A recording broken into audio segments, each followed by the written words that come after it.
Well, I'm just going to start recording there. The wine is beginning to flow, and I shouldn't say at the beginning to flow because it has been continuing to flow since we've arrived here. But Yes. We are at the tasting room for Cove Mesa Vineyards in Cottonwood right now, and what a wonderful experience we've had so far.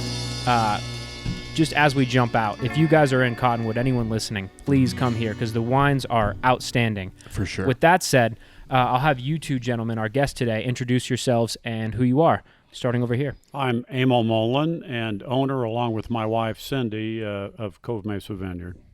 And I am Justin Estes, and I am the winemaker here at Cove Mesa. And so give us kind of the brief synopsis of what Cove Mesa is. Well, I would just say that Cove Mesa is kind of the quintessential Arizona winery.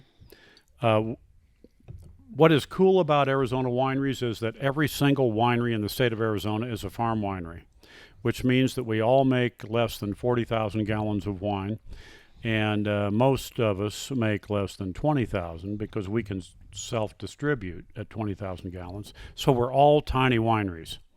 So the farm wine doesn't mean that you're necessarily farming the vineyards. Well, yes, actually it does. Okay. There are different qualifications for what you qualify for a farm winery license, and the minimum is 5 acres of vines. Okay.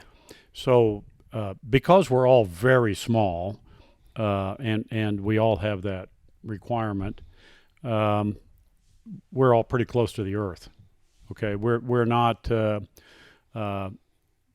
Justin can tell you that he's been making wine under custom crush contracts in California, where there are a ton of people with a lot of money who come and get a winery license, and then they hire a custom crush facility to make their wine for them.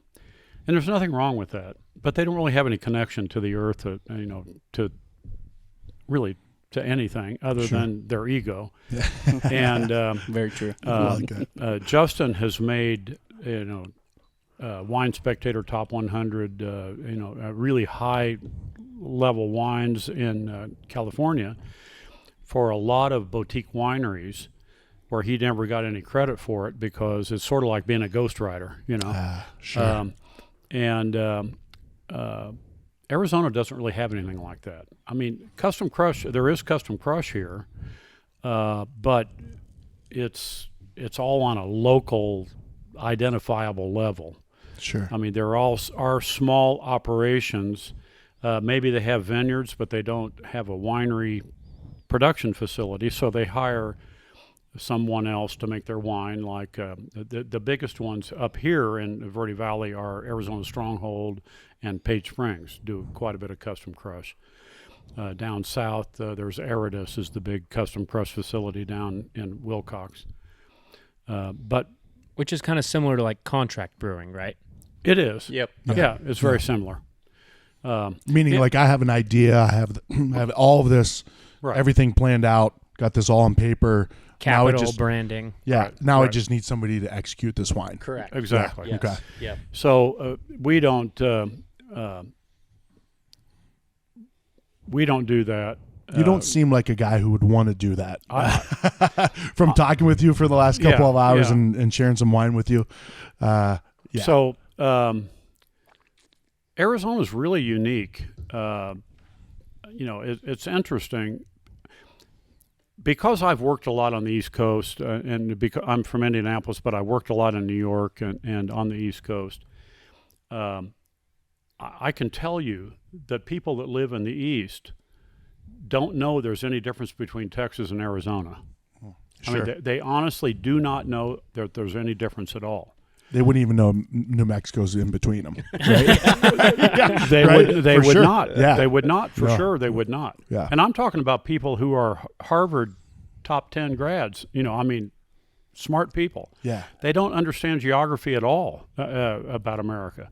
Now, did you? Well, let me not to interrupt you, but did you, before being Indianapolis and then East Coast, did you think of Texas and Arizona as the same, or did you kind of know? I did not, because I'm I'm a real student of history and geography and everything, but I spent a lot of time in Texas over the years, and I always wanted to love the wines from there because I had a lot of friends in Texas, and a lot of them were either peripherally involved in the wine there or at least had friends. And I never found any wine that was really special there. Yeah. And Texas makes, I don't know, Texas I think is the maybe the fourth largest producer of wine in the country. Wow. Is that right? And they're fourth or fifth, yeah, fourth or fifth. Yeah. Just by volume alone. It could be. It could be that Virginia or some. It could be that there's an eastern producer that's bigger than Texas. Maybe New York. New York, yeah. Texas Probably New York. is significant though. Yeah, like it's a significant market. But I've never had any really great wine from Texas, and I can tell you that people from the East Coast dismiss Arizona because they just think automatically that it's like Texas. Yeah. It's just crazy. Yeah. You know? And to be honest, I haven't had much good wine from New Mexico, except for the sparkling wine producer that's in Albuquerque, which makes spectacular wine. Interesting. Gruet. Gruet, yeah. Gruet? Very Okay. affordable. It's always consistent, and solid. Can you get it here in Arizona? Oh Yeah, for sure. You Yeah. can get it in Nationwide. every state. Yeah. Yeah. Nice. Anyway, they were founded by a French family, and their wine is spectacular. They have vintage wines that are as good as Dom Perignon. I mean, they are spectacular. Wow.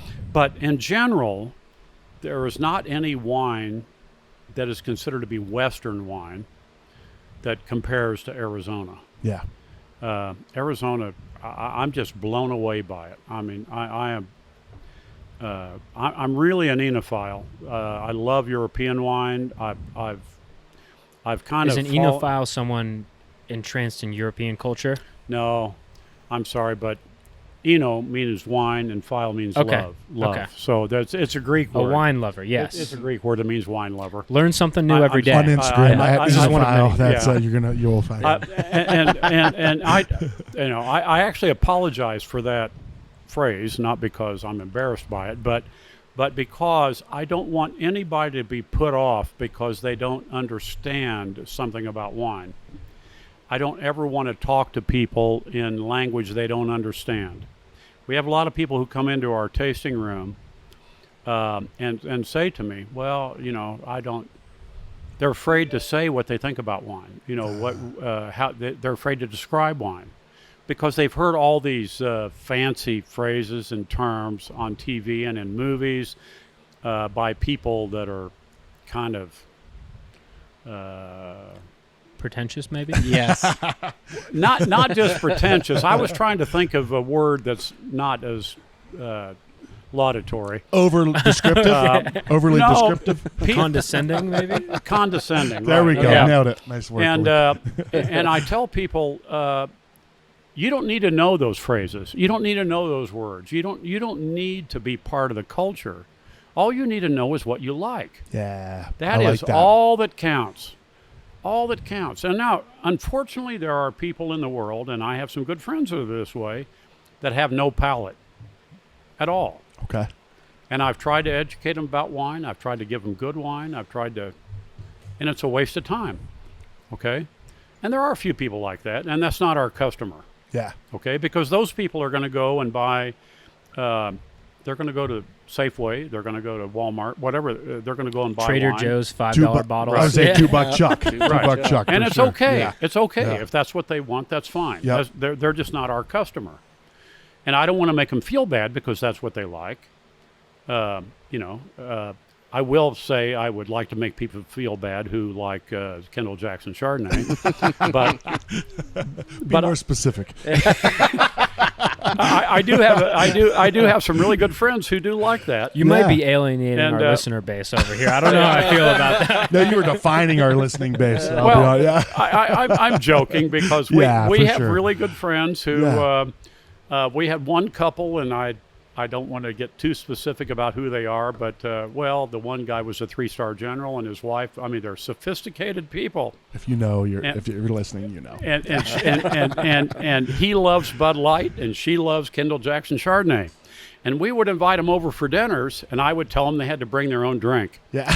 Because I was not going to go to the store and buy Kendall Jackson Chardonnay, and I wasn't going to go buy Bud Light. That's not You going risk on another my bank winemaker account. running into you, and you're just. But anyway, we do. I was young and ignorant about wine. And when I say young, that doesn't necessarily describe your age. It has to do with your age in drinking wine. Sure. Mm-hmm. Okay. Yeah.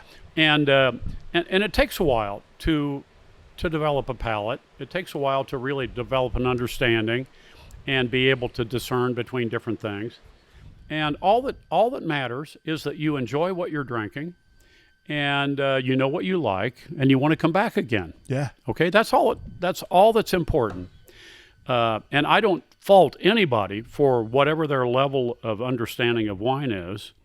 I'm kind of a really strange geek that has spent a lot of years and thousands and thousands and thousands of hours studying wine. And I don't expect anybody to be like me, even my winemaker. Okay. Well, I was about to say that's who I want to be. Being that way is Right. the owner and the winemaker. Like Right. I don't want to know those words, but I want you guys to know those Well, words. yeah. Yeah. And we are having so much fun together. Yeah. We are. We're It's having a great lot fit. of fun together. We're going to make fantastic wine together. It's what I want the end of my life to be. Yeah. Okay, I just turned 71 in May. I feel very young. I've been very, very healthy. I've not had any problems. You never know when your age is going to cause you to have some kind of a problem. I'm going to go balls to the wall until I can't. I don't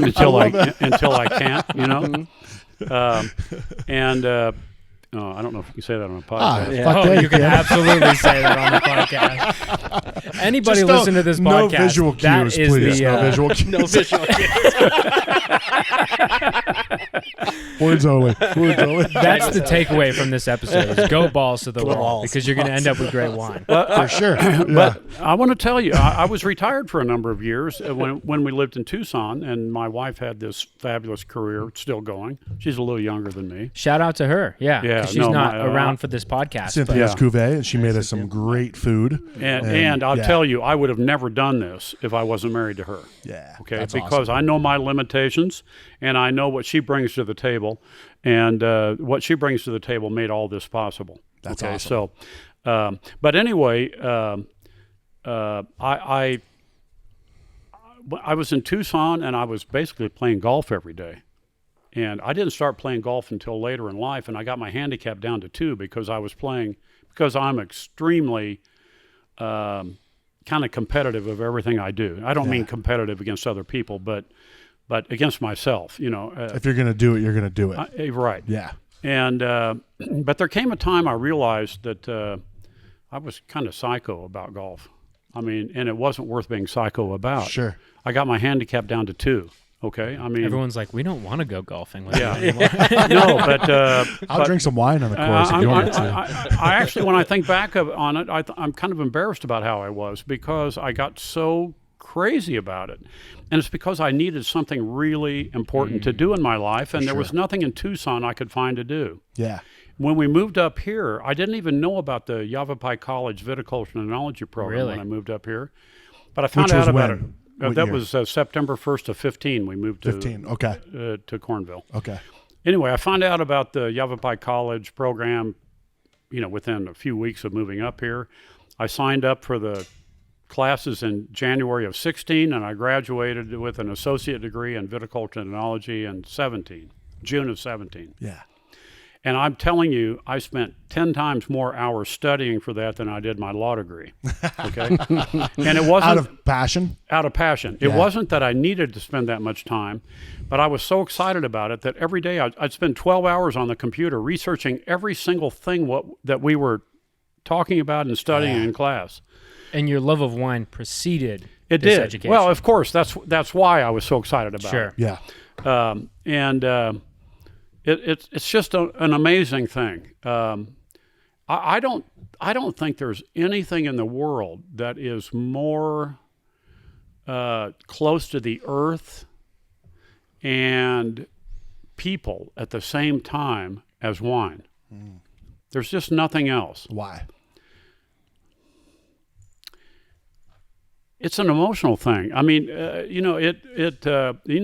you spend time in Europe, and I tell everybody this, in Italy, which is the place I'm most familiar with, we've been to Italy, I think, 23 times. The Italians consider wine to be food. I mean, it's just part of their culture. They've been making wine for thousands of years alongside the food, and those two things have evolved together. In whatever region you find yourself, the wines and the food go together perfectly because they've had thousands of years to hone that. Yeah. They just grew up together. And it's part of their psyche. That's ravioli. This is ravioli.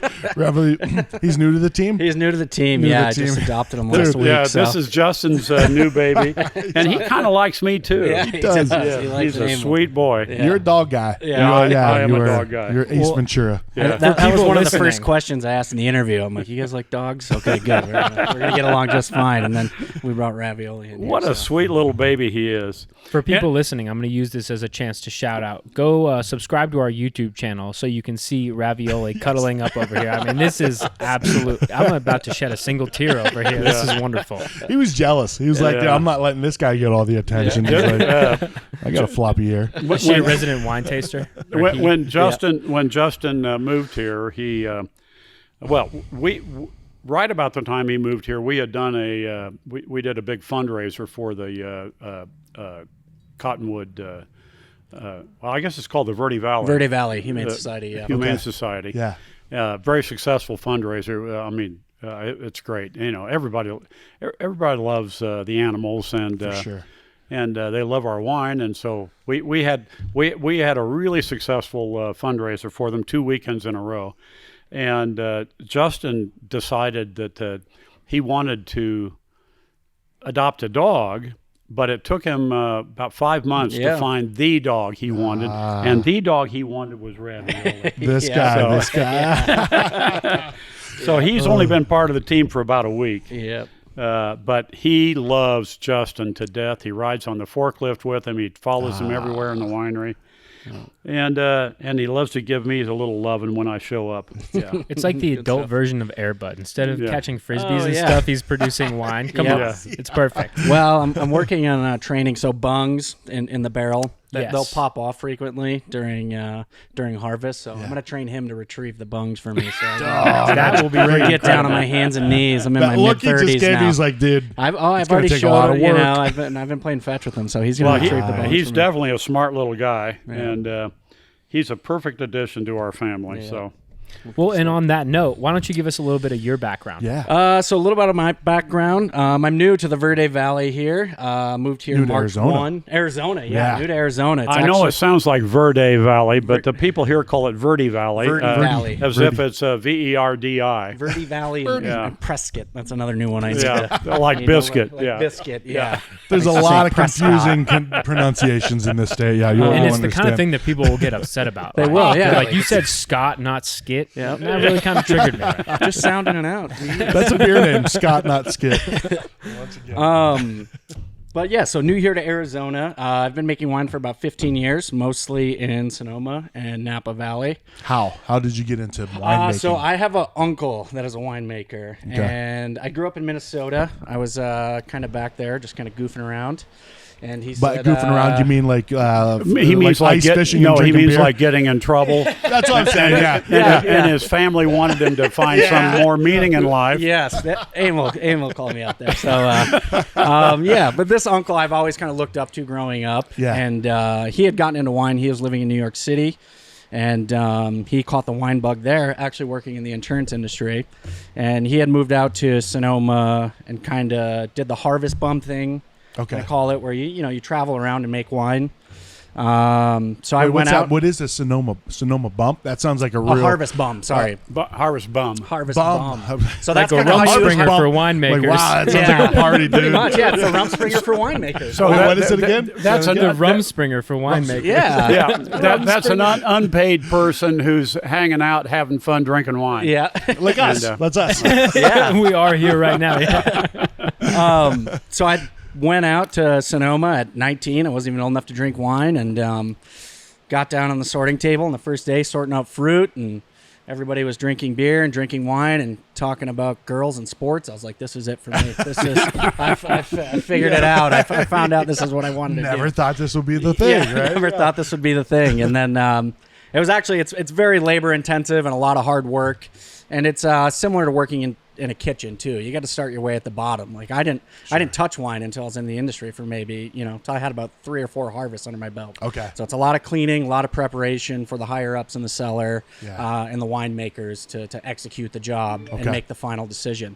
So I did my first vintage, and towards the end I started picking up the lingo and kind of learning more about wine and my palate, sitting down at lunch every day and having wines from all over the world. And like Emil mentioned before, it really brought me in just creating a product from the earth that brings people together. Yeah. And you're making something that makes people happy and it's enjoyable. Yeah. And I was like, this is great. There's nothing else in the world like wine. Really, there's not. It's and the people involved in it Right. are just lovely. I mean, every vintage Everything about it. you're working with a crew from all over the world, and When you're you say every sharing. vintage, what does that mean? So What every is a vintage? harvest, every year when the grapes are ready Yeah. to be picked and made into wine, that's your busiest time of the year. So Okay. you'll actually, You do 90% of your work in 3 months. yeah, Okay, I'm sure. yeah. You basically live at the winery. You Yeah. really do for about 3 months. It's very tough work. But And just to add to his story before he continues, Mm-hmm. his uncle was the head winemaker at Costa Brown, one of the top wineries in Sonoma, and he's the best winemaker they ever had. I mean, he's a really famous guy and a tough nut. yeah, very tough. A really, really good winemaker, and so Hard ass? So yeah, he Hard went ass, to yeah, military yeah. school. Yeah. So, and so It's good, though. Yeah, That's it good. And so he started in a really, really high quality place and learned how to do everything the right way, right way, yeah. from the ground up. yep. And he worked with James Callahan from Maroon, was there at the same time. Yeah. So they've known each other from 15 years ago. Yeah, Wow. it's been great. Yeah. But and just working with people from all over the world and sharing dishes and wines together. He's trying to get your attention. I don't know if you see during- that. He's being quiet, but he's also like, hey. during harvest. Hey, buddy, come on. Come join us, He Ravioli. needs something. come He's on. like, hey, dude, I need something. I don't know how to tell you. But continue. But yeah, had spent and then I'd went to Australia, right? Because opposite seasons, southern hemisphere. So you go work their busy season down there okay. when all their grapes are getting ripe. Yeah. And that's when I started to pick up more of the technical aspect of winemaking, because I was kind of just fed to the wolves. It was me and the winemaker. I had lived with him, and he's just like, go do this, go do that, and I trial by error. I figured it Yeah. out pretty quickly. And then came back to Sonoma County and enrolled in a program at Santa Rosa Junior College, similar to what Emil did here in the Verde Valley. And then completed that after a couple years, and then just kind of worked my way up through the ranks at different wineries throughout Sonoma and Napa. And then before I'd come here, I was at a custom crush facility where we had 42 different clients. So we're processing about 1,000 tons. Now, in comparison, we're going to do about 50 tons here this year. Yeah. But these 1,000 tons are divided up in probably close to about 500 different individual lots. Okay. So you have about 500 different individual fermentations going on during harvest. So it's extremely difficult trying to keep these clients happy. And So his manage it. experience is actually much more intense than what most winemakers have, because At a very technical level as well, right? yeah, Yes. no, but most winemakers are making wine at one winery. Yes. So let's say One you're in style. Napa Valley. In Napa Valley, some of the wineries only make Cabernet. They only make one grape. Maybe they make a Chardonnay too, or whatever, but they don't make very many grapes, and they make them from the same vineyard every year. Okay. Okay. Yeah. And so it's pretty easy to figure out what you're doing when you're using the same grapes every year and you're only making a couple of wines. Yeah. Maybe you're making 5 wines, but all from the same grapes. You know what I mean? Sure. And what he was doing was making wine from grapes from vineyards all over. I mean, every year he didn't know which vineyard, where the grapes were coming from. He had to deal with whatever was coming in. And for 42 different clients that all wanted different styles of wines, all wanted different things.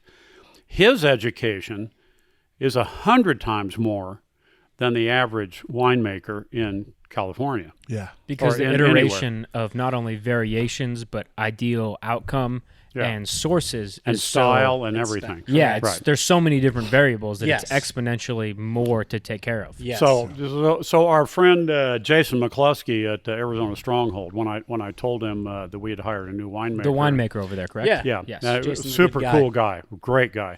Anyway, I told him who we had hired, and he said, "Where did he come from?" And I gave him some of Justin's background. He said, "Oh my God, that's exactly who I would want to hire Nice. if I was hiring I somebody." paid him to say that. I He's would, kinda had a- I would Yeah. say No. that also about him.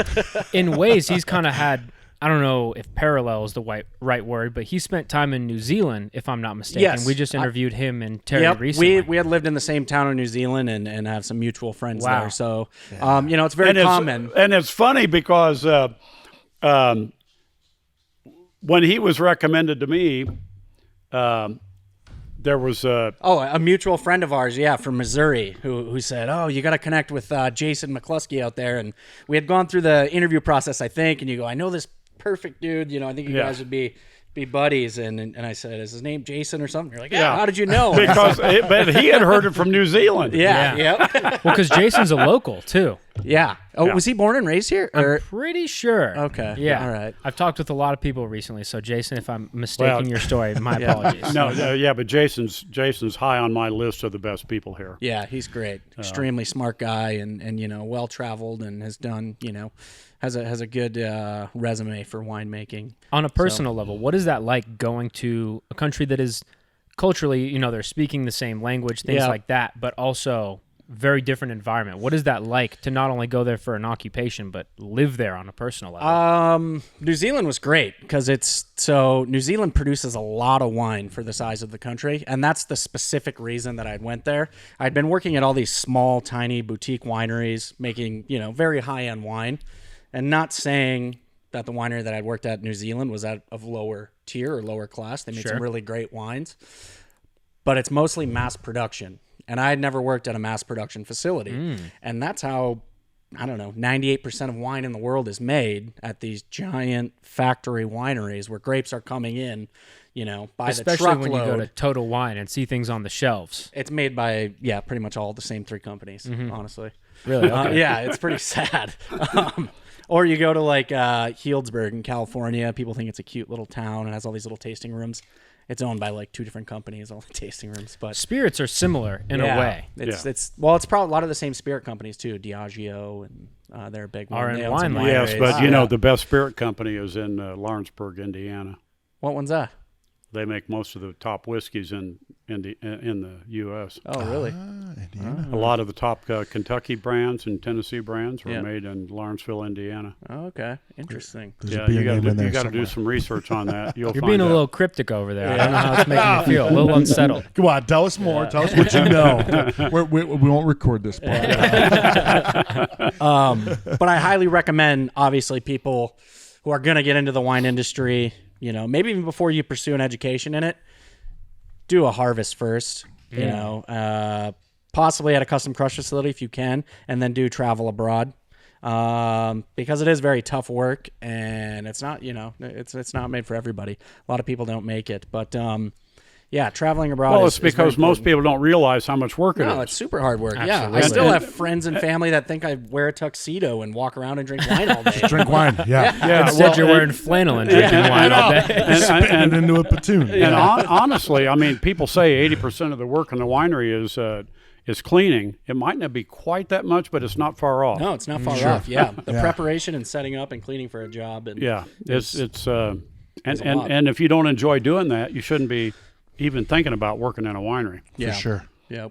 I'm pretty good at cleaning, so I mean, if you guys need to call me in for You know, I'm out. Hey, if you want to come volunteer, No, listen. You say that kind of flippantly, but honestly, when I went through the program at Yavapai College, I really enjoyed doing all that stuff. I kind of fell in love with the winemaking side of it. I never wanted to have a winery. I only wanted to have vineyards. And it wasn't until I went through the program at Yavapai College that I really fell in love with making wine. Why would you want to just have like vineyards with no wine? That's like growing hops, but not making beer with it. Yeah. Well, I don't You know. don't It's get the farm. endless It's, far, supply. no, but it's farming. I mean, Sure. Yeah. I don't know. My wife and I were investors for 20-some years at Rex Hill Vineyards in Oregon, a really, really high-quality Pinot producer in the Willamette Valley. And I spent a lot of time in the Willamette Valley. I spent a lot of time at the winery.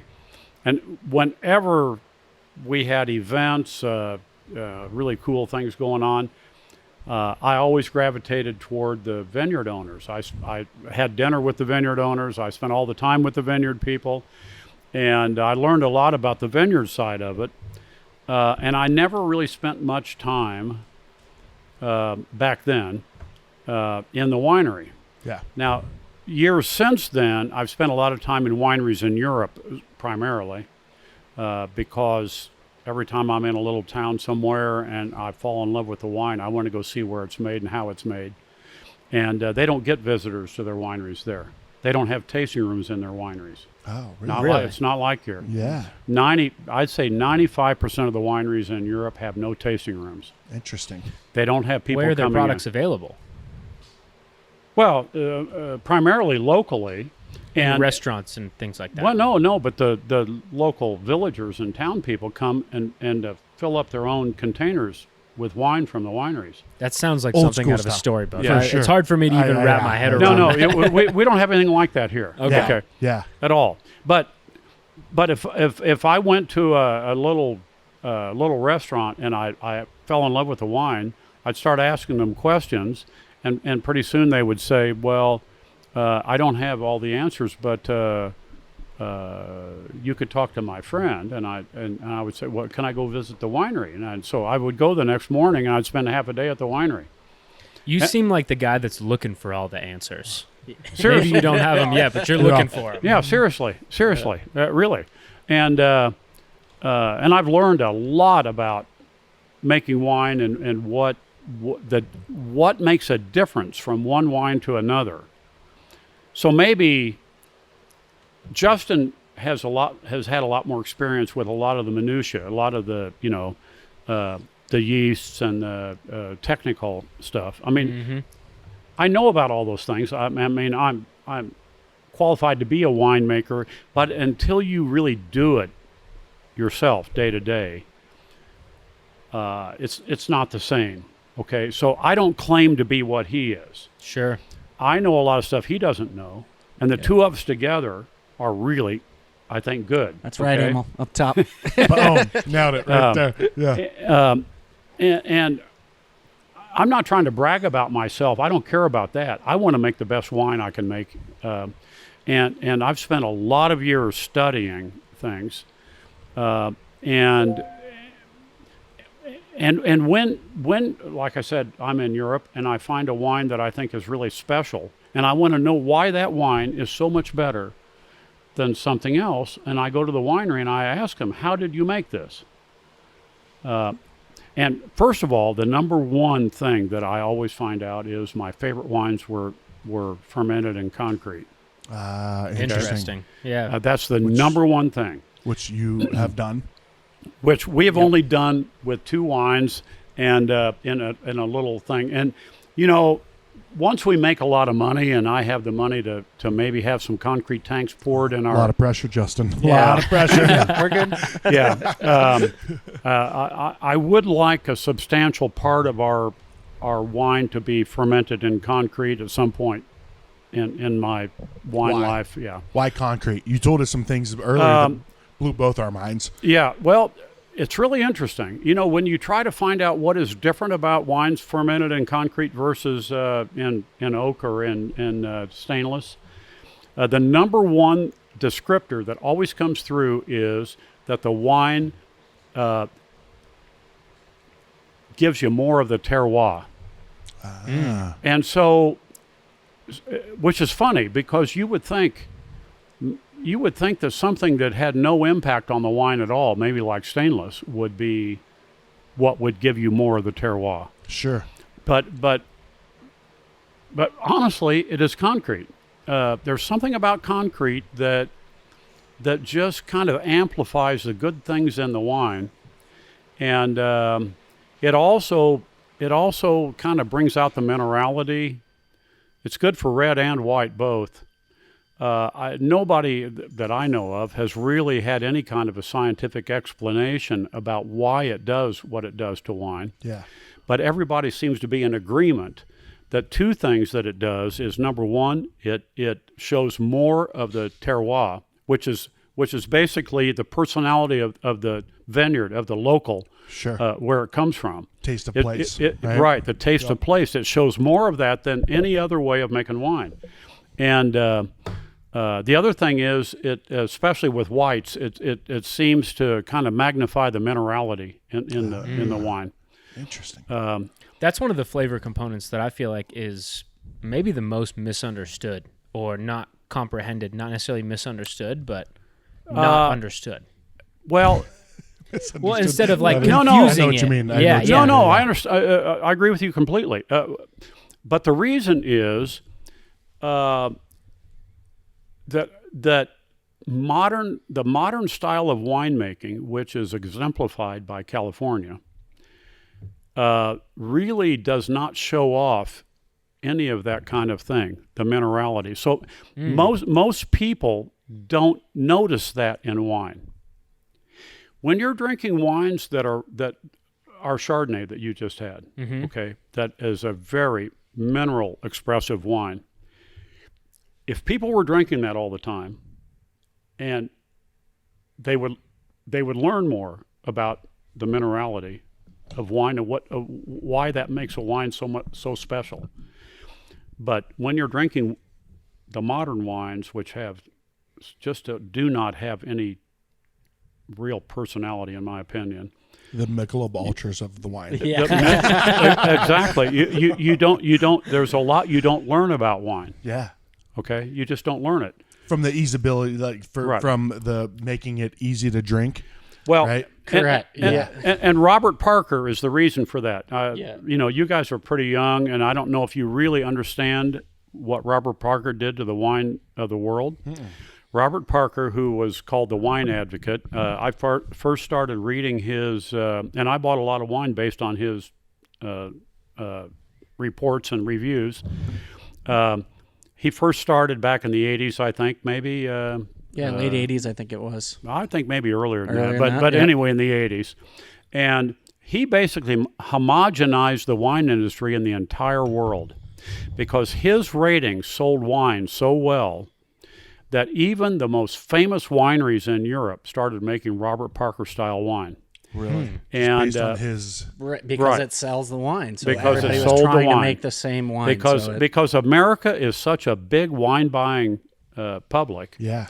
And because Americans bought wine based on Robert Parker's ratings so much that wineries, all the wineries in Europe, not all the wineries, I mean, some of them refused to bend to that, but Sure. but quite a few, even famous wineries, made wine in a style to get high ratings from Robert Parker. Wow. That homogenized everything. You don't learn shit when you're drinking wine that all tastes the same. For sure. You just don't learn anything. Yeah. You don't train your palate. You don't understand that you like the taste of calcium in your Chardonnay or your Sauvignon Blanc. Yeah. You don't you don't like the herbal character in Sauvignon Blanc because Robert Parker didn't like it, and so the ones he gave his ratings to didn't have it, and therefore everybody tried to make the wine without that. Yeah. And so you didn't really learn about all those wonderful things, all those differences, all the things that were part of the terroir, part of the locality. And luckily, people have rebelled against that. Yeah. Even in Napa Valley, there are all these wonderful people who are rebelling against the kind of wine that's been made there in the last 30 years. Yeah. There are a lot of people trying to go back to the way they made wine in the 60s when they made spectacular wine. Yeah. It's really sad. But the problem is they have trained Americans into having bad palates. Yeah. We need Robert to have a whole. Parker, if you're listening to this, Emil over here has got beef. Show up here, we're Come throwing on, down. let's do an episode. Let's do an Actually, episode. if you're listening, Emil has 2 fingers in the air. Oh, yeah. I imagine We weren't him gonna walking say in, that. you break the wine bottle, you got it ready to go. So I want to tell you that my one of my favorite memories ever. Robert Parker, the entire Pinot Noir world hated Robert Parker because all the Pinot Noirs that he gave high ratings to, when you read his reviews, it was like it was a review for Syrah. Because he liked huge Pinot Noir. He didn't like beautiful Pinot Noir. And, of course, Pinot Noir is meant to be beautiful, okay? Anyway. What do you mean by huge compared to beautiful? Well, huge. He liked bold, high acid or high alcohol, strong, not elegant, but Kind of slaps you in the face. Yeah. slaps you in the face. And when you read his reviews and his descriptions of his favorite Pinot Noirs, you would swear he was talking about a Syrah. Not even the same grape. Yeah. And so one year he was doing a tasting of Oregon Pinots, and he got a list of the 200 wines or whatever he was going to taste, and Rex Hill, that we were investors in, was not on the list. And so he called Paul Hart, who was the main owner and the founder and primary owner of Rex Hill, and he said, "Paul, I'm coming to taste the wines. I was disappointed to see Rex Hill wasn't on the list." And Paul said, "Well, Robert, when you learn to appreciate the kind of wine we make, we'll put them in your tastings."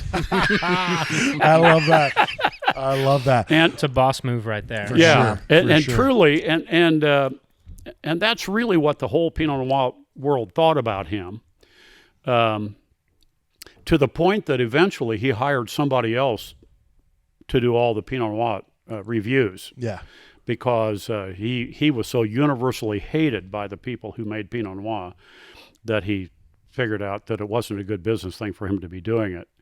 Yeah. And but we're getting off track, because my point is that he has ruined the palate of millions of Americans. Yeah.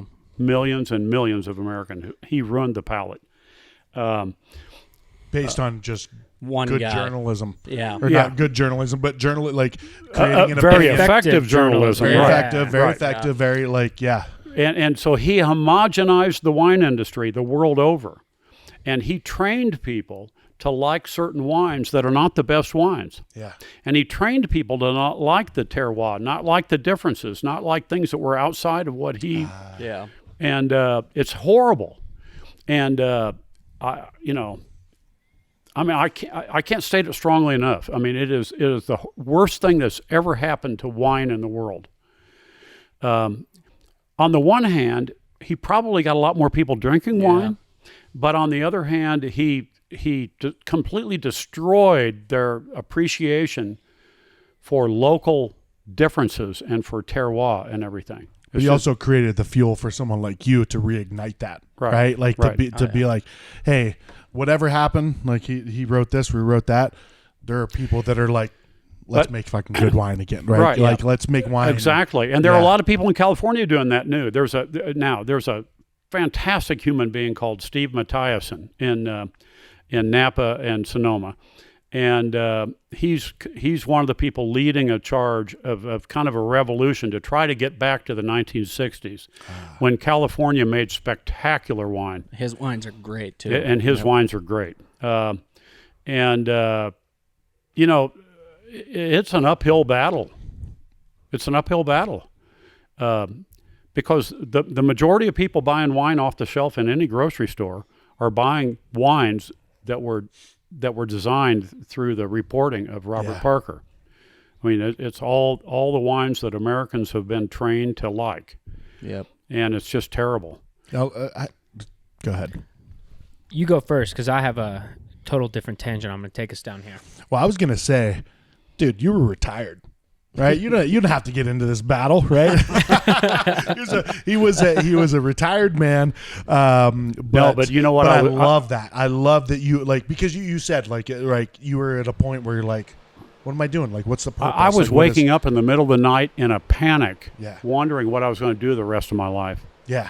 Yeah. I mean, like, is my life over? Sure. At age what? Like late 50s, early 60s? In my 60s, yeah. And you know, thinking I could live another 40 years. For sure. Yeah. And what am I going to do? Yeah. And I mean, it was terrible. I mean, really a panic. Yeah. Once you had no idea, like you had no, because that's something my dad's dealing with now. My dad is like on the verge of retiring. He's like, I don't know what I'm going to do. My dad's a very busy person. He likes to, be very busy. He's like, I don't know. What I'm so do. For me, my brain goes 100 miles an hour all day, all night. Yeah. I mean, I wake up in the middle of the night thinking about things. I can see that. Yeah. And honestly, I'm a very intelligent person, but I don't think intelligence is really the driving factor. Sure. I think it's passion for learning, curiosity. that's more important than necessarily the intelligence. Sure. And I've always loved learning about everything that I'm interested in, and I just didn't want to be kind of irrelevant. Yeah. And I have to tell you, my wife is a brilliant person, and I was kind of worried about what she was going to do, and I think maybe she was more worried about it than I was.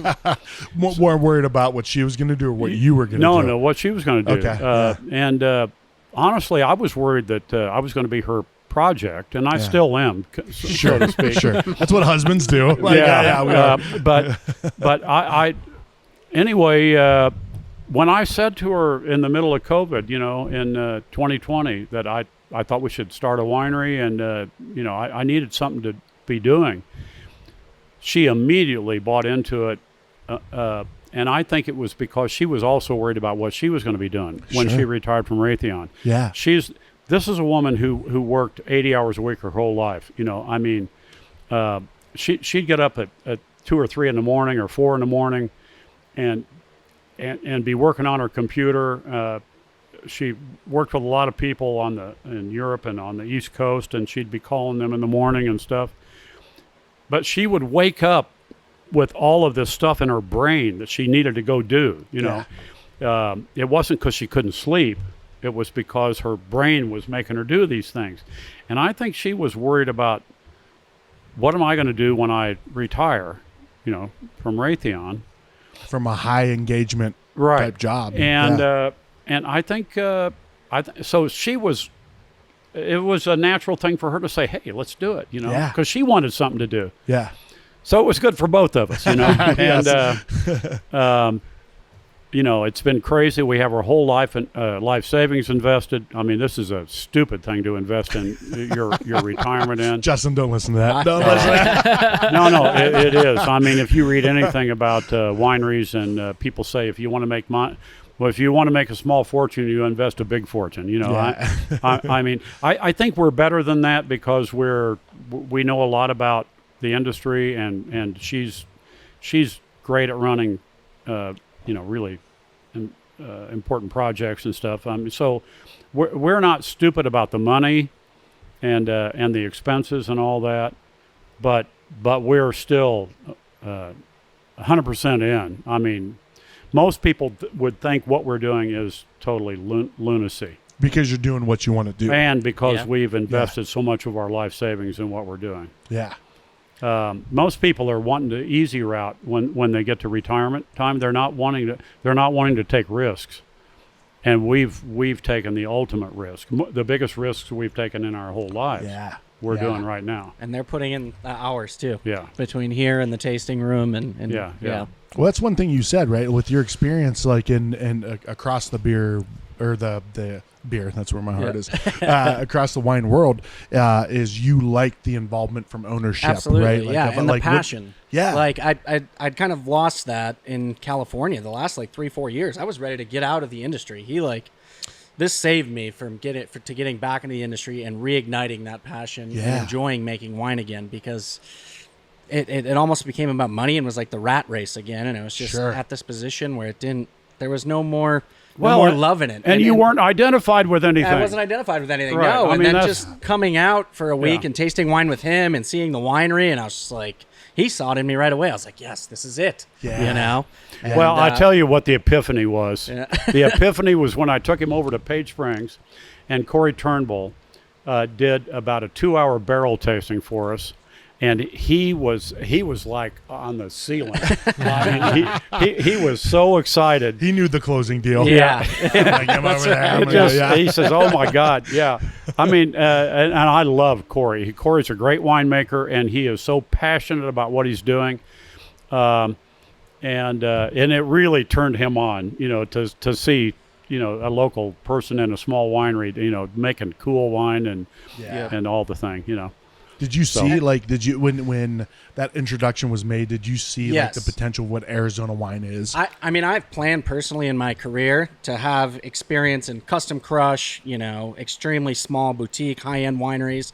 Like I told you, I went to New Zealand because I wanted to work at a really big winery. Yep. But I knew where I wanted to end up for a long period of time, if not forever, was at a small family winery where we do everything from grapes to bottle, to make the wine to bottle, to the tasting room. And this just fit the mold like perfectly, being out here. And my girlfriend and I, we had a 2-year plan to get out of California. And Arizona was number one on our list. I'd had the wines from here many times before, working with some native Arizonans and people that now currently work in the industry here. And I always thought they were great wines. So, in the weather too, growing up in Minnesota. Yeah. I tried going back there for like 6 months, and so if I can tell you got a guys, job at a winery, and I was plowing snow in April. I'm like, no, I'm done. I'm out. so if you're going to do stuff about wine, I recommend that you go some year to the Unified Wine and Grape Symposium in Sacramento. Okay. It is the #1 event in the world. Yep. By far the largest. They have like 600 exhibitors, and they have like 600 people on the waiting list to exhibit. And you can go for free. I mean, we can get you a pass that gets you into the exhibitors. I'm in. Yeah. I'll give you my email address right now. And all you do is wander around, and you talk to the exhibitors. And we're talking about cork producers. We're talking about people who make harvest materials, people who do marketing, every aspect of growing grapes and making wine. Yeah. There are the top people in the world. They're selling, whatever. And it's really an education. So it's also a symposium where you can go and listen to, some of the world's most knowledgeable, PhDs and stuff talk about different things having to do with pests and, whatever. Whatever nuance there whatever is, right? nuance. Yeah. But I almost never go to those. I go for the exhibitors because You want to socialize. You want to drink wine and talk to no. people. Well, you don't drink wine when you're doing that. But Can I take some with No. me? Like, a little flask. I'll get to this point in a minute. But these are the people who do every single aspect of chemicals or valves or whatever, every single thing that has to do with growing grapes and making wine. Yeah. And it is so much fun to just walk around. I get there, it's like a 3-day event. I get there early in the morning every day, and I stay until they chase us out. And then I go back the next day, first thing in the morning, and go till they chase us out. because those people know everything. Yeah. They know 10 times more than the PhDs that are giving the speeches and talking about studies and all that bullshit. The people that are the exhibitors know everything about what they're doing and how it affects, how it, is part of the winemaking and how it's part of the vineyard, how it's, whatever it is. Yeah. And it is so educational. It's just amazing. And like I said, you can get, because the exhibitors are trying to sell stuff, you can get a pass for that part of it for nothing. Sure. You don't have to pay for that. Yeah. And so you only have the cost of going there and staying in a hotel or whatever. But if you really want to learn about what's going on, it is the most incredible thing you can do. I learned so much from that. And unfortunately, COVID really screwed everything up, partly because it's COVID, but partly because it's California and they're psycho. It's both equal, right? Both equal. Yeah. But anyway, it's a really complex business. Winemaking is extremely complex. Everything else about growing grapes and making wine is extremely complex. It's the most complex business you can be in because it's everything from farming to manufacturing to sales, all in one business. Yeah. Very complex. Even the accounting for winemaking, for wineries, is the most complex accounting of any industry there is. Why?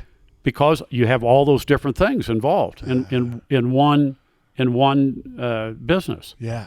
But also just like the losses you can take on potential inventory, let alone actual inventory, right? That's a part of like it. a hailstorm wiping out your grapes is, I would think, different than dropping a pallet of finished wine bottles. It's completely different. Yeah. Oh, yeah. You're right. It's extremely complex. This is not an easy business to get into. People who think they're just going to dabble in it are idiots. Yeah. And or rich. Well, they're rich and smart enough. They're rich and smart enough to have a custom crush facility do all their work. Yes, for sure. For sure. I was going to say thank you for putting yourself in that category, if you will, because the wine that we've been drinking is fantastic. Oh, wonderful. Fantastic, Speaking of that, what should I open up next? Yeah, you saw me. I was like, that's empty. So That's empty. let's open something for them we haven't released yet. Okay. Do you want to get the Rolling View Petite or maybe the Syrah or whatever? Let's do the Syrah. I haven't had that in a while. Can you grab one of the bottles over there? Yeah, I'm going to grab one next door. I think I got one. Or you got the... actually, no, there's a Syrah. There's either one in here or one next door. Let me see. Why don't you get that? All right. If you think accounting is hard, just imagine managing thousands of bottles of wine. Dude. Yeah. So just while he's grabbing that bottle, walk us through some of your wines and maybe a little bit of your methodology, ideology of what you guys are trying to produce. What I'd like to start with is personality. Because there's a lot of great wine in the world that I don't like. Okay? It's not that it's poorly made or anything. It's just not my cup of tea. Cup of wine, maybe. Yeah. Well... it's really interesting that, first of all, I've spent a lot of years and many thousands of bottles of wine honing my palate, and I don't expect our customers to have the same palate I do. But yet I want my winery to represent me. Sure. Okay, we're not going to ever make a Kendall Jackson type Chardonnay. There are a lot of wines we're not going to make, even though they're extremely attractive to a big part of the public. They're not part of who we are, not part of our personality. I want to just call it our personality. Sure. We make elegant wine. We make our wines are much more European in style. They're not the big, super extracted wines that you get, from California. These, they're just, to me, they're horrible wines. There are a lot of wineries in California that leave the grapes on the vine until the bricks are at 28 or 29 bricks, which would make well, first of all, yeast dies before it would make all alcohol from that stuff. But anyway, they ferment these to super high alcohol, and then they have to use reverse osmosis machines to take the alcohol out because, and they do it as just of course. I mean, they do it all the time. Because of the amount they have to make? Because they're trying to make these super extracted, heavy wines that I think are grotesque. And that's a really popular, I mean, there are a lot of $200 or $300 wines that are made like that. And I think they're horrible. Yeah. That's not going to be us. We're not going to try to make that stuff, partly because one of the reasons I wanted to start a winery here was because I think Arizona fruit produces some of the best wine in the world. Okay. One of the biggest wineries in Arizona has not ever made what I consider to be good wine, even though they have some of the best grapes, and I certainly won't mention them because I think they're an important part of what's going on here. But I think they're trying to make California wine from Arizona fruit. And so I've never liked their wine very much. Yeah. I think you have to make the best wine you can from the fruit you're given. Sure. And I think Arizona fruit gives us the possibility of making wonderful, kind of more old world style wine. Yeah. It's not going to be exactly like French or Spanish or Italian, but it's going to be more of that style than the modern California style. And I love the wine we can make here. And it is so cool, and we're all pioneers. I'm not a pioneer like Kent Callaghan. I mean, I wouldn't put myself in the same class as Kent Callaghan. Do you know him from? I wouldn't put you in the same category either, just because I don't know who he is. I think he's probably the most important person in the Arizona wine industry that's still active in wine. He owns Callaghan. Or it looks like Callahan when you see it. Not James Callahan, but Kent Callahan. His winery is in Sonoyta. Okay. Callaghan Winery. And he's a fantastic person who has been through the trials and tribulations, learned about a lot of the problems with growing grapes in Arizona, has passed on information to everybody else. And if you don't know him, you should put him at the top of your list of people to go see. For sure. Done. Yeah. He's a fabulous human being. He has helped support everybody else that's ever gotten into this industry. He's, I would say he's like the father. Maybe the father of the modern Arizona wine industry. Yeah. And he's in Sonoyta. Or Elgin. I don't know where the dividing line is there, but Elgin. That was the one we were talking earlier about the distillery, the Arizona rum. Right. Mark Barris is down there with who makes his and Mark he's makes from great Flying Leap. We're also talking about the rum as well. Yeah. Right. He's Flying Leap, but he's a newcomer. He's been in it longer than me, but Kent Callaghan is. You need to do some research about him, and you need to go spend some time with him. I think he's the most important person. We don't normally accept homework, but we will gladly accept homework today. And the most important people up here in the Verde Valley are Eric Glomsky and Maynard Keenan. Mm-hmm. They used to be partners, and they unfortunately had a business divorce that has affected everybody up here because a lot of the top winemakers up here worked for both of them, have worked for both of them. Yeah. But they're both extremely important to the Verde Valley. For sure. Yeah. And, I'm a latecomer, so I didn't have to take sides. Maynard, we have 2 units here. Maynard has the next 3 and 2 on the other side over here. So they're our neighbor actually here. And he's building the fancy new winery in Old Town. Oh, yeah. Like right off Old Town, right? Yeah. And I don't really have any relationship with him other than just kind of a peripheral one. But Eric Glomsky at Page Springs has been a tremendous help to us, to me personally. Yeah. Tremendous help in planting our vineyards in Cornville and talking to us about our starting a winery and things we should think about. He's been a big help after we started the winery,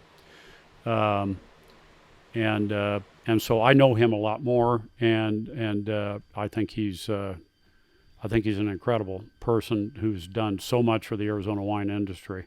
Sure. And like I say, I don't have anything bad to say about Maynard, even though he and Eric aren't friends anymore. Yeah. But I can say that Maynard's been very important to the wine industry here. Been a huge advocate for this. I just don't know him as well. you Sure. know.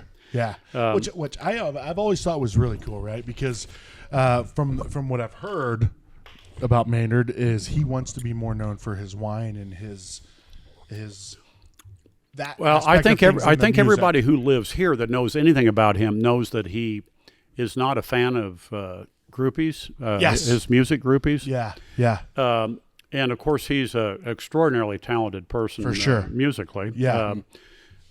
But you're right. If you were to, I don't know this firsthand. Sure. But what I've been told from everybody who's had this experience, if you want to talk to him about wine, about his winery, about his vineyards, he's very happy to meet you and talk to you. For sure. If you want to come up and say you want his autograph for music or want to talk about music, he's not so excited Different about story. that. Different story. Yeah. Right. For sure. So I think you're right. He makes music? And, you know. That's a good approach. And I only knew he made wine. Yeah. No, I'm kidding. And of course, I'm pretty sure, even though I've never spoken to him at all about his music, I'm pretty sure that he's pretty pleased with his music career. For sure. Because it's made all this other stuff possible. Yeah. Yep. You know, and whenever he needs more money to whatever he's doing in his wine, he goes on tour or he releases an album or he does something. Yeah. And he has millions of fans. I don't know why he doesn't like his music fans so much, but there are millions of people in the world, all over the world, who have grown up with his music and who love his music, and it's a pretty cool thing because I'm a really music-oriented person myself. Me too. Yeah. So, But My also, brother is a big fan, and that's actually my first exposure. So if there's a spare autograph laying around, send it my way. I'm going to shoot it to him. But I think if you want an autograph, you should give him a bottle of wine and say, "Would you please sign my bottle of wine?"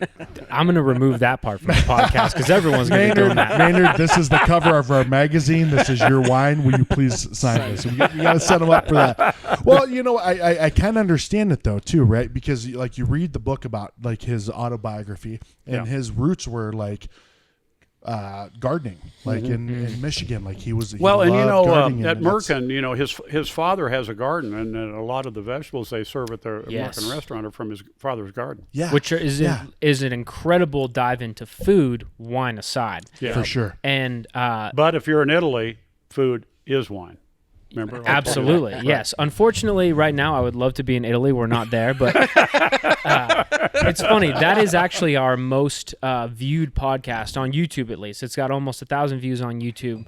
And from Merkin, or yes, and it wasn't even with Maynard. It was with Jim Cunningham, the general manager. Oh, down in Jim's a good friend of mine. He went to the Yavapai College program with me. Yeah, Jim, Yeah. you're the man. If you're listening to this, he's a fabulous guy. Haven't met Absolutely. Jim. You've talked heads Jim, and tails like how awesome that guy is. He's an awesome guy. Yeah. just very welcoming. But I am going to divert that conversation, if you guys don't mind, back to your wines, because this is fantastic. Yes, the color for sure. seems a little bit more purple on this one. May I tell you, this is a good news, bad news wine. It's good news to me. So this Syrah, this is 470? 470 clone, yeah. Yeah, 470 clone. This came from Dos Padres Vineyard, which is on the hill behind Page Springs. So if you sit in their tasting room and you look out the back window, on the other side of Oak Creek, up on top of the hill, is Dos Padres Vineyard. Smaller operation? And it's called Dos Padres because it's owned by Eric's father and stepfather. Ah, They also happen to own Arizona Stronghold. Okay, so they own Arizona Stronghold Winery and they own that vineyard. Anyway, in 2020, we were lucky enough to get some fruit from that vineyard. We were supposed to get 2 tons, and we only got enough for 1 barrel. So maybe 600 pounds or something. I don't know what it was, but a small amount of wine. A ton of fruit is like 130 gallons or 130 to 150 gallons, depending on a lot of different things. But this was only enough for like 75 gallons. And, the barrels are 59, plus we had some Kegs. Kegs, that we had a little bit more in. Anyway, we had bought a new French oak barrel that we wanted to be 1/4, 25% of the Syrah production, but we only had enough for 1 barrel, and so my winemaker at the time put it into 1 barrel. I would have never if it had been my decision, I would have never done that. I would have never made a Syrah 100% new oak. It turns out that barrel really meshed well. All the flavors, all the quality of that barrel really meshed well with the Syrah. So even though I was really unhappy with my winemaker for doing that, this is a wine we can probably sell for $80 a bottle. Yeah. We haven't decided yet. That's the Syrah? The Syrah that you have right now. Yeah. Because it's only 24 cases, right? Yeah. 24 cases of this. It is the most extracted wine we'll probably ever make at Cove Mesa. Eric Glomsky likes to pick his fruit a little riper than we do, and this was picked pretty ripe. But as it turns out, this wine and that barrel meshed really well, and this wine I think is spectacular. Integrated absolutely. Very well. Yeah. So even though personality-wise, because we were talking about personality earlier, this isn't exactly the personality that I would want my Syrah to have, I think it's pretty spectacular wine. When you say the word elegance, something that I don't necessarily consider synonymous, but maybe a tangent of that is delicate. And I'm not saying that all of your wines are delicate, but this wine specifically tastes more delicate to me than the other reds we've been tasting. Would you two agree with that? No. I would say. Tell me why. That's why I like this guy. I was like, this is more sweet. He's like, it's not more sweet. Probably because I for me, my judgment of that is on different terms than your judgment of it. Sure. Yeah. So we're probably both right, but tell me why I'm for wrong. different reasons. No, I know he's wrong, and I want you to tell me why he's wrong. No, that's why I asked it, because I had an inkling. I'm like, something about my perception here is not fleshed out, and with someone that has a very developed palate. No, but let me tell you why you're right. Please. Not why you're wrong, okay? I like that too. The reason why I would say you're right is that everything is in balance in this wine. Mm-hmm. Everything is in balance. And honestly, it's shocking that you don't really even notice the oak from 100% new oak in this. You don't smell it, you don't taste it, because it is all melded into the wine. And so that's why you think of this as kind of being delicate. There's no sharp edges. Okay? Absolutely. Okay? Everything. But for me, the reason I would not call it delicate is because it has a lot more body than I would want to have a Syrah to have. It is much more extracted. It's riper than what I would typically want a Syrah. And I think it's very savory as well.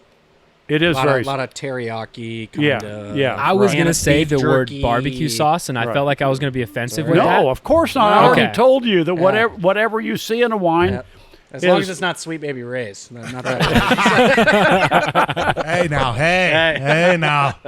No, but the other thing is, when you smell it, it's very like barbecue teriyaki savory. Yeah. But the other thing is, everyone's palate is different. You smell different things in a wine than I will. Sure. You taste different things than I will. And so you can't say, I mean, if I smell lavender in a wine, you might not get that at all. If I taste anise, a little licorice in a wine, Other people don't get that. Yep. My palate's attuned to different things than yours is going to be, and we're not. Everybody's not going to taste the same thing in the same wine. You're pulling out anise and lavender, and I'm talking about barbecue Right. sauce. Yeah. Well, But I mean, I've done hundreds of tastings with lots of wine professionals, winemakers, somms, distributors, buyers, and we'll do blind tastings, of 20, 30 wines and write our own descriptions and score those wines on whatever we. it's shocking how diverse. And they we're are. all over the all over the map. There'll be a few things that we may agree on, but it's usually all over the map. So- It's usually the most uneducated from the terminology that helps you the most, right? Like somebody from the because beer world's like, because "True." it's the most honest. yes, Yeah, it's the most yeah. honest. Yes, Right. Yeah. Exactly. It's like that's sweet why- tarts. Yes. I've never heard that with wine. Yeah. Smells like fucking sweet tarts. I don't know what to tell you. Yeah. No, you're right. Yeah. You're very right. I grew up in the 60s, 50s and 60s. And there are wines that I smell or taste Kool-Aid notes in. From back when Kool-Aid came in a 5-cent packet without sugar. Oh, yeah. And, and there are fruit flavors from that I detect in aromas that I detect in wines. And a lot of people I talk to don't even know what I'm talking about because they don't have the same reference, But It is what it is. That's what you taste. But it's in my memory bank, and I recognize that. So if you ever did any, it's fun to do aroma and taste training using these big. You get these big things, so with all these different herbs and flowers and spices and all this stuff, and you can. You train yourself, you train your palate. I mean, it's something that's been around for 100 years that people do, and it is really, it's something you ought to think about doing. Absolutely. Because sometimes you don't realize what you are smelling in a wine or what you're tasting until you take something out of this little vial and you smell it and you say, oh yeah, wow, yeah, I can. That is in there. I can see that in there. So you're saying like pairing a tasting with the things you should be detecting from it, right? Right. Like a little thing of mint, a little thing of Right, exactly. Yeah. All these herbs, Even just all kinda- these spices, all this stuff. You guys should invest in, because you can buy these things online. I mean, $100, I think they are. Yeah, like $100, and it is a lot of fun to sit down with wines and use these things. And try to see what you pick out, because sometimes your mind just doesn't recognize certain things because you're not triggered for them. For sure. You know what I mean? Yep. But if you use these kits, Yep. it really helps to educate your palate And your everything. sense of smell has the best memory of your mouth, your eyes, anything like that. You So go back to your childhood home, and it's a lot of all fun. about that smell. Yeah. As a recognize that podcast, you could get 20 of your favorite people together, and a bunch of different wines and these kits, and have everybody do it. kids and wine. I'm in. Hello, everyone. Say hello to our newest producer of the Taste of AZ podcast. Kids and wine in the Verde Valley, everybody. And everybody like would that. appreciate it. I mean, they would love it, and you would love it. Yeah, That is like a stripped down, the most bare essential like tasting, right? Like, because I like that, because we've done like beer pairings, beer tastings, and you're like, all right, what do you smell? What do you taste? And you try to find it. It But if literally just happened at the Mick Brasserie during our beer versus wine tasting. Yeah. But the difference is that the smells and the scents are provided for you to reference to. so right? then you know what they are, because sometimes you can't identify Like, them. is that mint? It creates a And you smell baseline. mint, Right, it you're like, creates a that's not baseline, mint. right. That's not mint. Because at the That's- Mick Brasserie, so shout out to Chuck Knoll and Drew. I'm forgetting his last name right now. Do I would you say recall? Drew Conrad, but I don't think The it's Drew sommelier? I think Conrad. it's Drew Cameron. Drew Cameron. Either way, yes. the sommelier. Yes. Correct, yes. What a cool dude that What guy an is. awesome guy. My God, is he excited about what he's doing? Dude, he convinced me as a beer guy. He's like, I'm going to convert you to wine on this beer. I'm Yeah. like, bring it, dude. I think And then you after- voted wine and I did. voted beer. I voted wine 3-2. There was a beer that came out from Chuck and me, you, and Rachel, very seasoned beer drinkers. Rachel Beerkowski on Instagram, Beer Babes as well. Shout out to her. We could not put our finger on what the smell. Well, we did very confidently. We were like, this is a Belgian. This is a Belgian. Well, we know this. This That's is a not Belgian. even the one I'm talking about, though. There was the sour that came out. And remember, I was getting so frustrated because we're like, it's like cilantro, but it's not. And eventually we landed on kind of like basil. Like certain margarita pizzas have given me that my God. floral note. When I lived in Indianapolis, I had like 20 different basils growing in my garden. So when you say basil, it's not necessarily Which basil? Yeah, which basil, right. I made the joke of like, I'm going to say Thai basil to sound fancy, but honestly, like all basil is the same to me currently. Or basil. You could say basil. Yeah. Like some Austin Powers. So I want to say, and I know this sounds like I'm really, kissing the ground for the Mick, but when we were there, the energy level, the excitement, the love of what they're doing, everything is just so exciting there. Yes. And honestly, none of that means anything if the kitchen isn't producing the quality.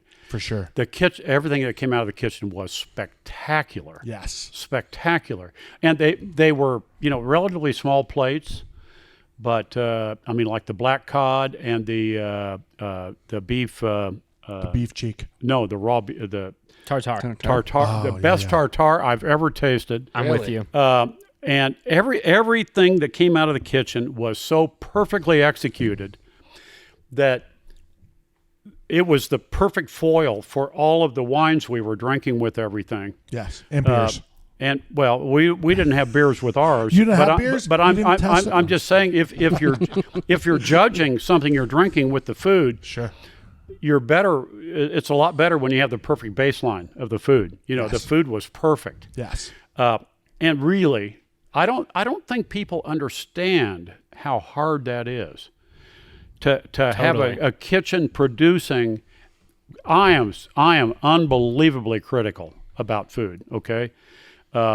Because I've had the best food in the world for a lot of years. I have a lot of great chef friends around the world. And so when I have perfectly prepared food, I don't care how simple it is, the food, it is not easy to make it perfectly. In fact, the more simple it is, sometimes the more difficult it is to make it perfectly. Yeah. Mm-hmm. And I am in such awe of those people when they do that. And I'm telling you, everything we had there was absolutely perfect. And it was so much fun to have all the wines with those things because the baseline was perfect. For sure. That we were, You kind of knew that Right. food's going to be good. Right. Well, also like what a good time group of people. Yeah. Right. Like you have. And that's why I said the energy level. Shout there out is to Jeff incredible. as well. The Yeah. Psalm over there. Jeff. Great folks. They hand me the microphone like I didn't even expect. He's like, oh yeah, here's Luke and Eric. They wrote the book. Eric, you want to say something? I'm like, Put Eric on the spot big time. I think he went white as a sheet for a minute. I did. But yeah, but I love those guys. Like what they do. Yeah. Well, they've got to be loving what they do. For sure. It's Yes. like they're having a party every night. Yeah. Chef Brent has literally cooked for billionaires and heads of state. Yeah. He's glad he doesn't have to sleep on a waterbed tonight. So, right? so our friend Melissa, is the one who took us there, Yeah. Okay. and she lives 10 minutes away, and that's Shout out to Melissa, right? Melissa Reyes. Lively. Melissa Lively. Yeah, Yes. she's incredible. She set this whole thing up for us. Shout out to her. And she's done amazing things for us here.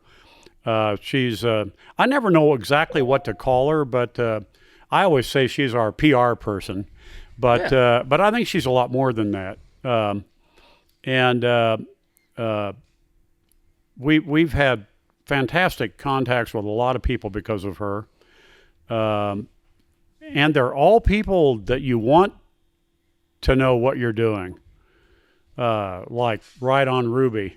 Shout out Christina Barroetta as Yeah, well. Barroetta. yeah, Yes, for we sure. love her to death, Yeah. and she joined our wine club. She told us that we are the first wine club she has ever joined. No shit. And hell yeah. and so anyway, we're so thankful to have these people who love what we're doing and want to support us. And Melissa's the one who turned us on to the Mick. I mean, there's a lot of spectacular stuff down in the valley, and a lot of the publicity that people get is not very discerning, So you can't you can't go by what Yelp says. You can't go by what TripAdvisor says. You can't go by what's written about everybody because unless it's in a Taste of AZ magazine, obviously. That's for sure. yeah, No, I know what you mean. Like it's like you don't know what the basis of it because is. you don't know what the quality of the judgment is. You know for what sure. I mean? Did you get And- hired to write this article, or did you? Right, you know, are or you really people speaking your just heart? aren't very good at judging different things. You know. Sure. And I found that a lot with wine. I mean, but it's also true with food. When you read a review about somebody, you need to know who wrote the review. You know, Yeah. you need to understand it. But Melissa, who can go anywhere down there and be treated like royalty at any restaurant in the valley, her favorite place to go is the Mick. can see why. And that's like she's at home there. And so that means a lot to me before we even went there, you know. And I after we went there, I can see why, because it's just, to me, the Mick is the closest thing to up the creek for the valley, you know. We're releasing that as a little segment. Yeah. Yeah. Yep. He And says this by is the that, closest thing. I don't know. Have we talked about Up the Creek on the podcast today? Up the Uh, Creek, you were couple saying. of times. only mentioned their we name, mentioned yeah. a couple times, and Great food and beverage and wine selection. And Yes. what, maybe 15 minutes up the road from here? It's 15 minutes from here. It's in, technically it's in Cornville, but most people would think of it as Page Springs. It's right by the 4 wineries that are in Page Springs, on Page Springs Road. So it's 15 minutes from Sedona. What are the wineries on Page Springs? Is it Javelina, Oak Creek, Page Springs, And DA Ranch. DA Ranch? Those are the 4 wineries, yeah. Well, DA Ranch's wines are made by Chateau Tumbleweed. Okay. But all the wine is made from their vineyards on site. Now they're Grapes are grown on site, processed off-site by Chateau Tumbleweed. right, which is brought here, back. which is in Clarkdale. It's actually 5 minutes from here. Up, up- yeah. So we're Up technically 89. in Cottonwood right now, right? But Yes. So we are the only winery in Cottonwood. Oh, really? Really? We're the only winery that's Plenty of ever been in tasting Cottonwood. rooms. Plenty of tasting Ever. rooms. Ever. What about like the new Merkin? Is that That's technically the The Cottonwood? new Merkin will be in Cottonwood, and they're going to be opening, I think, in another month or two. but you guys are the trendsetters. But we are the first. And, of course, we're nowhere near as cool as Maynard and his fancy winery. Yeah. And You don't have a metal band? Come No. on, bro. so I want to mention one thing, because we talked about Merkin, the Osteria. Chris, who is the chef at the Osteria, Chris Smith, Fresh- right? yeah. he Smith is Smithers. spectacular, Fantastic. and I am a devoted fan. He's a top 5 to meet for Yeah, me. I'm a devoted fan Yeah. of him as a person and as a chef. He's just fantastic. So anyway, I'm really happy having him here in the Verde Valley. We have a lot of really good culinary stuff here. It's almost like For the, sure. I don't want this to sound in a negative way, but it's almost like the underexposure is a benefit, right? Where you can have some great restaurants and some great chefs Yeah. without like, it's cool. You live 2 And minutes there's- up the and road, you there's have to still sit room in for the line locals. 3 hours. It's Right. a benefit There's still for room us for the because we can locals. play like we're locals, even though Yeah, we're not. yeah. And Yeah. still hopefully Well, get a table yeah. at some And they're all busy and they're all successful, but as locals we can still have a little more access than Sure. than if we were down in the valley, where things get so jammed it's just hard to deal with things. Well, unfortunately, we're getting a little bit tight on time, and I feel like we could keep going for hours. And so we will. I wish we would have started this like 2 hours ago when we were just sitting here drinking wine. So- That so was where I all consider the this a value- reason for us to come up again and Yeah, treat yeah, to some more wine. because Come back during harvest. because we've hardly talked about wine. I know, for sure. Like 90% of the education was before the cameras started. Like that was fantastic. Yeah, but this is a series type of relationship. For So sure. you know, I think there's a camaraderie among people who love food and love wine. Yeah, Totally. And I don't think beer is quite on the same level. I think beer is equally as important. I don't mean to diminish it in any way. I think I understand what you're saying in terms of the relationship. But it's not as emotional as food and wine. Sure. At least not for me. But Why? Why do you think that? I don't know. I think To me, it's like wine dinners have been more prevalent than beer dinners for a while now. Yeah. And you were specifically speaking to the relationship between the two, I think. yeah. Well, yes, actually, and I think beer's number one value in the world is social. Sure. Okay. Yeah. Well, And maybe in certain parts of the world, it's more important than wine from that standpoint. In certain parts of the world, wine's more important, of course. But beer, I mean, I don't mean in any way to diminish beer, but to me, beer is not, it doesn't develop the emotion in people that wine does. sure. And I think to me, there's nothing else like wine. I don't care how much whiskey you drink or tequila or anything, and I love all those things. I recognize the ones that are great, and I appreciate them, but there's nothing like wine from a heartfelt, emotional standpoint. And it is the perfect thing for the best food in the world, and the two things are just natural together, you know. Well, if you think about a can of beer, right?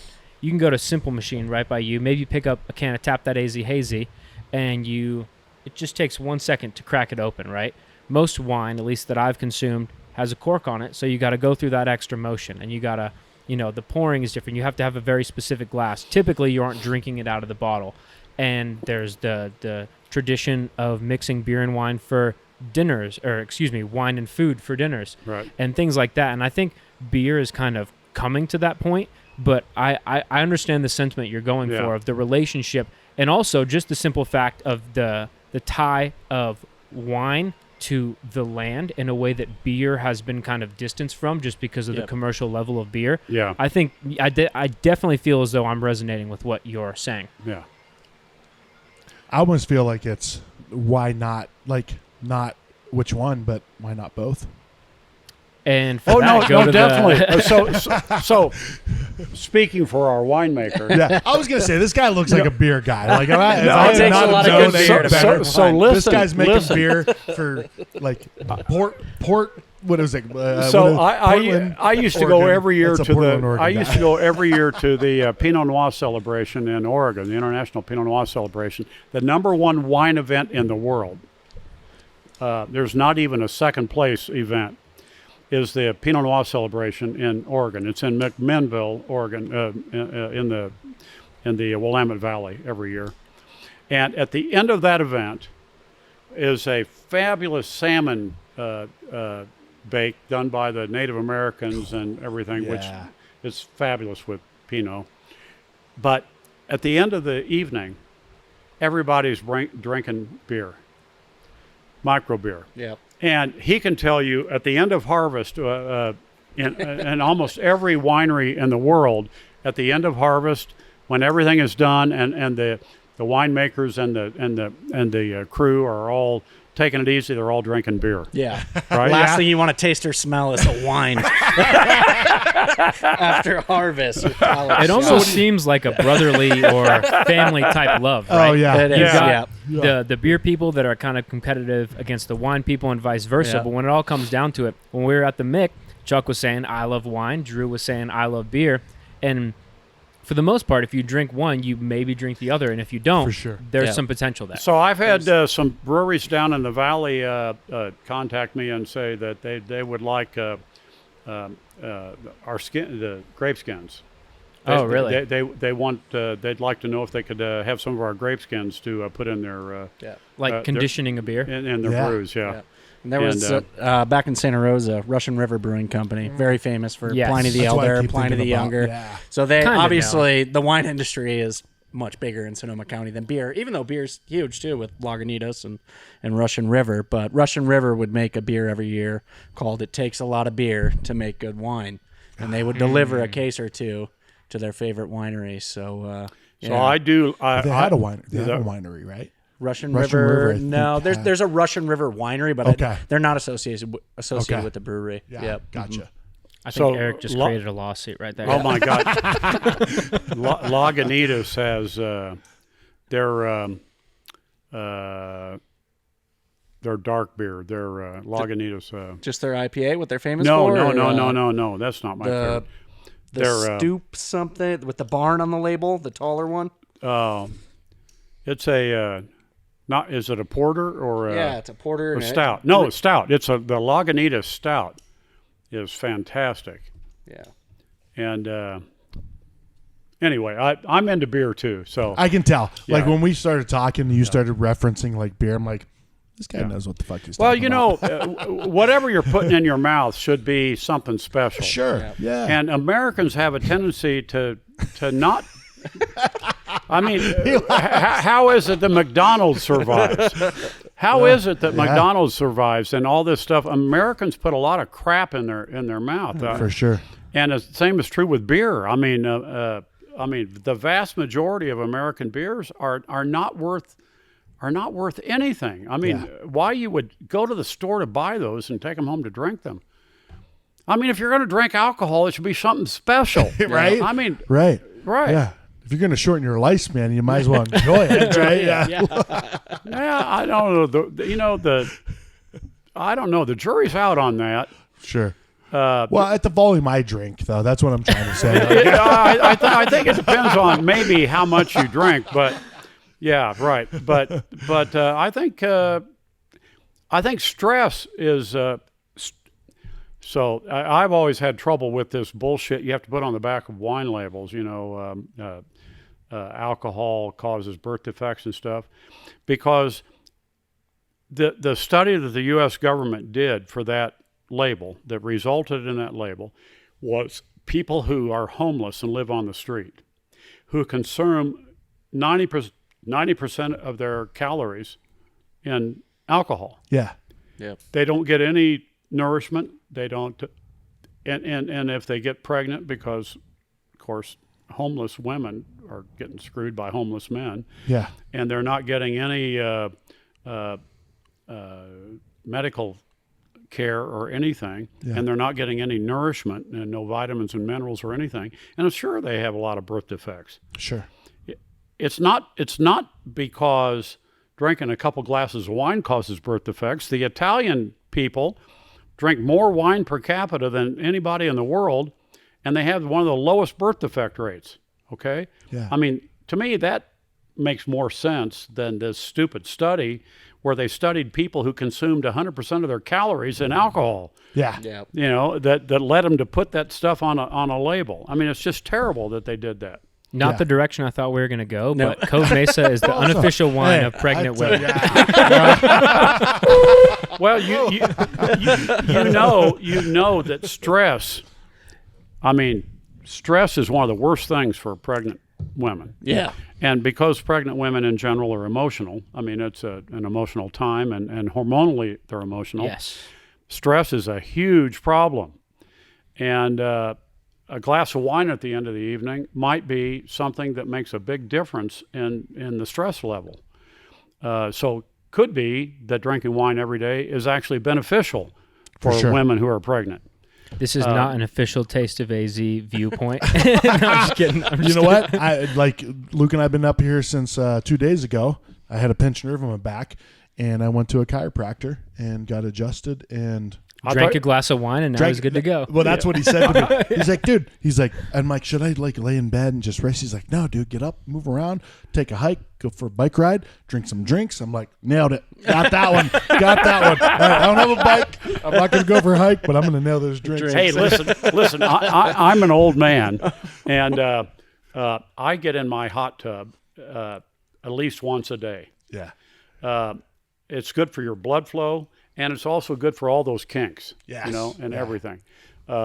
Because I'm still active and I'm still doing a lot of stuff, that maybe I shouldn't be doing. And I tweak muscles here and there. Wait, hold on. Let's back up. What are the things you shouldn't be doing? Well, like yesterday, yesterday I picked up a new hot water heater from Home Depot for my new tasting room. Yeah. And I couldn't find anybody to load it in my truck, so I loaded it myself, Bear hug it. I thought you were exaggerating, or like maybe I misunderstood about picking up a water heater, but it sounds like you literally had to pick up. I did. I put it in the back of my pickup, and the guy came out and he said, "Oh, I couldn't wait a minute, you've already got it in the truck." You're more of a man than I am. But I did enjoy getting in the hot tub when I got home. So For sure. I'm just saying, between wine and the hot tub, I'm doing pretty well. Yeah. Well, if you're looking for some wine and you're looking for a hot tub, go straight to Emil's house. He'll have wine ready for you. Joking, of course, but it was such a pleasure to sit down with you both. The unofficial project manager of the rest of our trip up here. I got to wrap this one up. Yep. But with that said, there's many more things to talk about. So are you out of of time to run to our vineyard and do that stuff, or are you going to do that next time? I have to check the schedule that I have listed, but we are coming up again, so it might happen then. Well, maybe you can do it on the way home. Are you going home tonight, or are you staying here? We're staying till tomorrow. Yeah. Yep. Well, you could do it tomorrow, maybe. I mean, I'm not complaining. Yep. We Not one didn't bit. expect to be this enthralled by nothing against Cove Mesa, but Well, see, you Our haven't minds are gotten blown. the You speech didn't from know us. Christina, so Yeah, you I didn't knew know us. this was coming. The I moment she didn't walked get to into this Christina tasting room, I was before, getting photos of the wines that you were putting out. So this has been long awaited for me.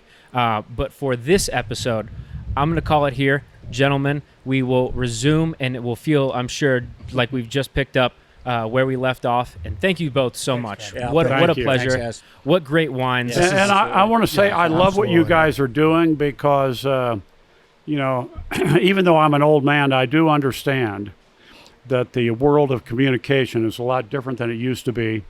And I know you're getting the word out to a lot of people about a lot of good things. Yep. And I appreciate what you're doing. Absolutely. Well, as much as I would like to take credit for it, and I think Eric would too, it's a team effort for sure. So shout out to all of our writers, Christina, Allison, Marcy, Steven, Isaac. Shout out to Eric and myself because we're pretty cool too. And shout out to the people like you two that Yes. are doing this stuff. I mean, I like to think that I'm badass enough, if you will, to come and pick grapes off and make wine and stuff like that, but I'm not. I know that, so I will gladly show up and drink the wine and the cheese board too. There's so many things that we missed on for this sure. episode. So if you're listening to this podcast, please, I can't implore you enough, come up and visit because this spot that we're at currently was epic. You guys are building out a new tasting room. You guys are releasing new wines, and despite your relatively new introduction into Cove Mesa, I can't wait for the new things that you guys are For going to be sure. churning Yeah, out. and he's So had a big Yeah. impact already. Yeah. So, I feel excited guilty for the wines to cutting the come, mic so- off on you guys because I feel like we could go for a while, but we're gonna come back up. We're gonna it's very Absolutely. difficult for me Serious to with you talk. I guys. know you know that, but yeah. Oh yeah. see, some I've been people can pressing talk you a to lot talk and are eloquent. Some people are. I feel like I learned more today hanging out with you than I have maybe in my entire life. And, So. and we yeah. didn't even go next door to the winery. barrel We would room. not. I would have really wowed you Yeah. with geek talk. Yeah. Well, so then that's if you enjoyed this episode, please keep an eye out for Yes. a future episode with Cove Mesa, both of these gentlemen, and maybe we dig into more of the technical component next side Yeah. because we talked a Okay. lot Yeah. about the cultural kind of standing of Arizona wine and how you guys fit into that, and I think that is kind of step one, right? To understand the way that you guys are implementing standards and procedures on a technical level, you need to kind of understand the overarching picture of what's going on here. And if I can just say one thing to finish up, Please do. it is that I would not have done this anywhere else in the world but here, But the Verde Valley. but the Verde Valley. Why? Well, because I think we can make spectacular wine here, and because this is a wonderful place to interact with wine lovers. Yeah. California is a weird place because unless you're in the El Dorado foothills or somewhere, Sierra foothills, most of the people that go to wine country are going for just like Napa Valley. They're going for one type of wine. Sure. I've known some people in Sonoma that have tried to start wineries there where they're making great wine, but they're making varietals that are not Accepted? the typical that everybody's thinking of, and they can't succeed. Here, people love all the varietals we're making, all the different things the winemakers are doing. Everybody wants to come and be wowed at the tasting rooms, learn new things. It is so much more fun here. Yeah. And this is the place to do it. I would not It have done is. this anywhere else. I dig it. I dig it Yeah. because that goes off of what we, from starting this whole business is like there is an untapped resource in Arizona food and beverage. Yeah. That like people are excited, like Yep. overly excited, right? Yeah. And they want that connection between the winemaker and the food maker. And, It's drawing in people from around the world. You It look is. at the Mick, as we referenced Yeah. earlier, not to go down a whole new tangent, but the Chef Brent literally cooked for billionaires, heads of state, things like that. If you can go there and get a Cove Mesa wine paired with a meal, you're living like a billionaire. I Yeah. mean, what more can you expect kidding, from that? No Yeah. kidding. Yeah, it's wonderful. Well, once again, thank you so much. We will Yeah, thank definitely you, be guys. back soon. Yeah. I think you All might right, have guys. to kick us out eventually because we're probably just going to post up here. And yeah, besides that, I mean, the wine is great. The cheese boards that we didn't even get into, fantastic. I am a cheese board snob, if you will, and I was blown away. So shout out to both of you. Shout out to Melissa. Shout out to your wife. Shout out to Cottonwood and Cornville and the Verde Valley in general. And keep an eye out for an upcoming article on Cove Mesa in A Taste of AZ magazine, our fall issue to release in October, as well as an article generally on the Verde Valley as an AVA. And with that said, we are out.